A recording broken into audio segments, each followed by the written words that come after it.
Fala, gente boa! Bom, eu iniciarei. A primeira coisa que eu peço a vocês, né, é que vocês imaginem uma música extremamente triste, a música mais triste que cada um de vocês conhece. Já imaginaram? Cada um de vocês já imaginou? Já pensou nessa música triste em ritmo de velório?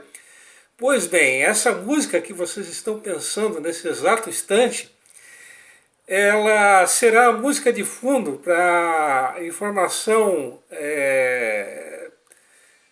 triste, né? Para esta informação que vem agora, né? Na semana passada, mais exatamente no dia 5, agora dia 5 de setembro, domingo,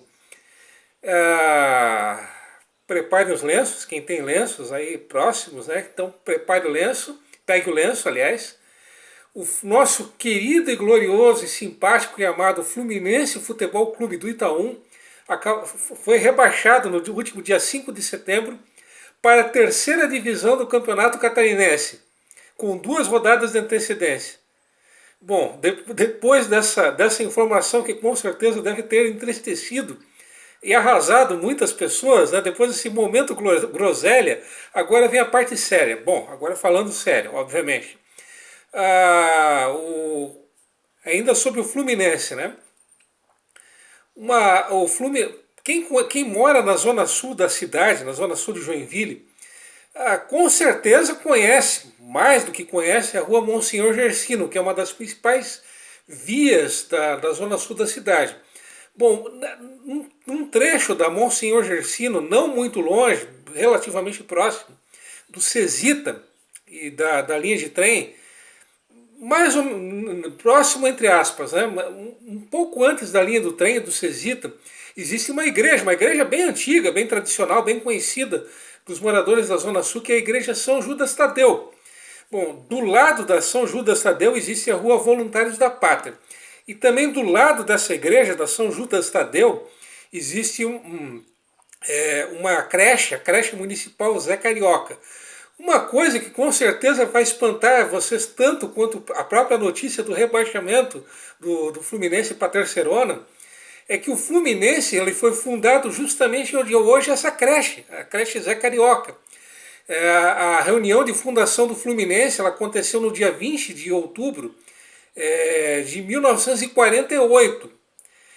Portanto, há quase 73 anos atrás. Então havia duas opções de nome durante essa reunião de fundação.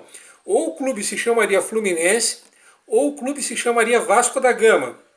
Bem apropriado, né? Falando de rebaixamento, Fluminense e Vasco entendem disso muito, né? Mas brincadeirinhas à parte, voltando ao assunto, voltando a falar sério, né? Então havia essas duas opções de nome. Ou o clube que estava sendo fundado naquela noite de 20 de outubro de 1948, ele se chamaria Fluminense, ou ele teria o nome de Vasco da Gama. Então, por votação, decidiu-se que ele teria o nome de Fluminense Futebol Clube. E o primeiro jogo da história do Fluminense foi um amistoso, foi um jogo contra o Brasil, que é um clube amador, um clube de várzea que não existe mais, né? Já há muito tempo desaparecido. E o Fluminense ganhou de 7-1. Brasil 7-1, outro fato nada coincidente, mas voltando, né? 7-1 à parte, voltando, durante muito tempo, até a década de 60, caso eu não esteja enganado, ou até o início dos anos 60, infelizmente eu não sei exatamente a data, a sede do Fluminense ela funcionou nesse mesmo local em que ele foi fundado. E quem é morador da Zona Sul e tem uma certa idade deve se lembrar que o salão do Fluminense ele era um salão bastante afamado, bastante conhecido, bastante famoso. Inclusive o pai deste que vos fala arrastou muito pé, frequentou muitas vezes o salão do Fluminense. E mais tarde a sede e o salão do Fluminense acabou sendo transferido para um local onde hoje é uma oficina mecânica. Isso até, se não me falha a memória, é 1982. Só em 1982, 34 anos depois de ter sido fundado, é que o Fluminense passou a ter o seu próprio estádio. É claro que a história do Fluminense não é só feita de derrotas. O Fluminense foi 4 vezes campeão da cidade em 1965, 66, 67, em 1971. Foi campeão da terceira divisão de Joinville em 2017. Foi campeão do torneio início 5 vezes em 1960, 1970, 74, 75 e em 79. Foi campeão do torneio da Vida Graça em 79 e conquistou uma série de outros títulos de menor importância, né? Quem conhece o futebol, mais exatamente o futebol catarinense, já deve ter ouvido falar do Ratinho, né? Que é o Heitor de Souza, natural de São Francisco. O Ratinho ele foi um jogador até bem famoso, bem conhecido nos anos 60 e 70, e ele se consagrou vestindo a camisa da Portuguesa de São Paulo. E o Ratinho ele chegou a ser pré-convocado para disputar a Copa de 70, e na última hora ele acabou sendo cortado.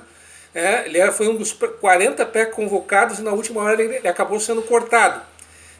Por um triz ele não foi campeão do mundo, né? Então o Ratinho ele é disparado o maior jogador, ou um dos maiores jogadores, a maior revelação da história do Fluminense do Itaú.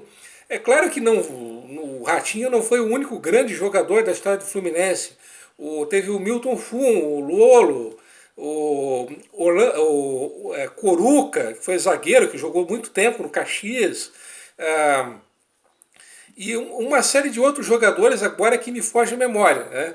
Então, resumidamente, essa foi a história do nosso glorioso e simpático Fluminense de Itaú. E, além de glorioso e simpático, agora, infelizmente, rebaixado.